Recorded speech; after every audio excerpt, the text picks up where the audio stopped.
la quarta serie, i blocchi di partenza, in corsia 1 Marica Rossano, circolo Nuoto Wisp, corsia 2 Sofia Sapienza, circolo Nuoto Wisp, alla 3 Elena Milani, amatori nuoto, 4 Martina Franconetti, Team Veneto, alla 5 Noemi Favale, nuoto Mira,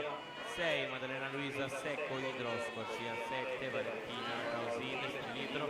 alla 8 Kyla Barger, South African Team.